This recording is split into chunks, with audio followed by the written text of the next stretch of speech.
Hi, my name is Kylie Christensen. I did my presentation comparing flexible classrooms to traditional ones.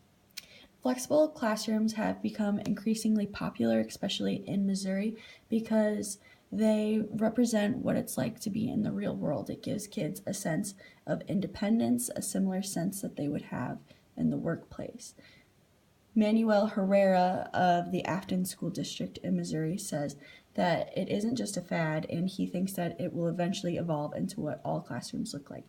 As you can see in the picture, there's low seating and high seating, and children are to choose whichever one best suits their needs. How does seating impact learning? Seating should be versatile so children can choose which seat is best suited for their learning. As I previously stated, comfortability allows students to focus. The first priority any teacher should have is to ensure that their students are comfortable so learning can take place. Having a variety of seating is especially helpful for younger children who have problems sitting still, and it can be extremely helpful to kids with ADHD. How does lighting impact learning? Studies have found that students who are exposed to more daylight perform better on math and reading tests. A fact that I found to be interesting and also just shows the impact that lighting has on education is that 22% of teenagers experience depression before adulthood. Depression can be combated with extra light, especially seasonal depression, and I feel that it is the duty of any teacher to take into account the health of their students, because a healthy student is going to be a student that is more able to learn. Children with ADHD finding success in flexible classrooms. Many teachers swear by the Hokie stools for children with ADHD. Hokie stools are pretty expensive. They're $108, but it allows students to rock and twist in their seat without distracting other students. It has improved the education of many that struggle with ADHD, especially those that are notorious for disrupting class. These kids are usually kids with ADHD, and they have oppositional defiant disorder. This is most commonly found in boys.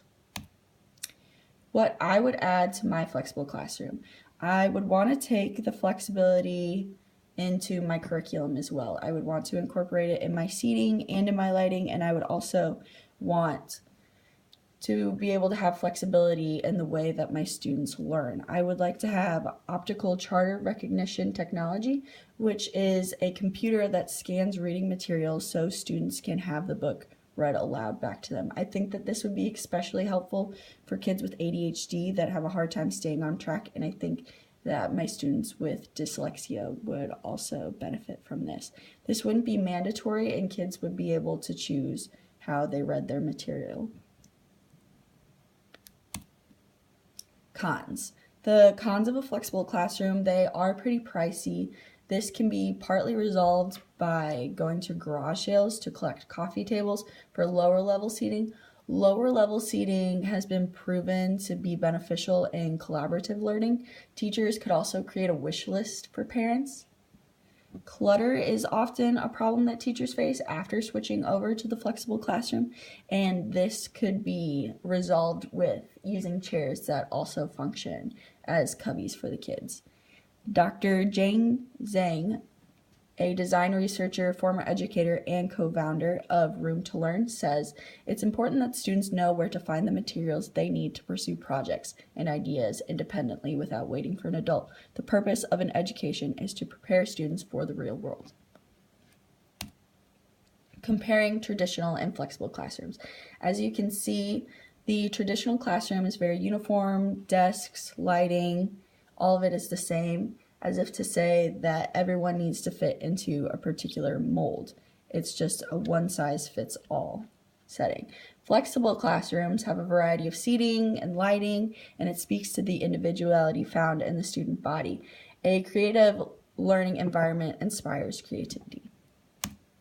Conclusion. The future is flexible. What's best for students is to create an environment that meets the needs of everyone. For years, the education system has tried to create a one-size-fits-all education, and as a result, it has made those that don't fit into that one size feel as if they don't know how to learn.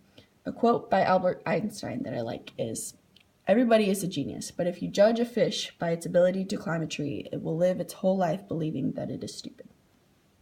And that's it. Thank you. Oh. And there's my works cited.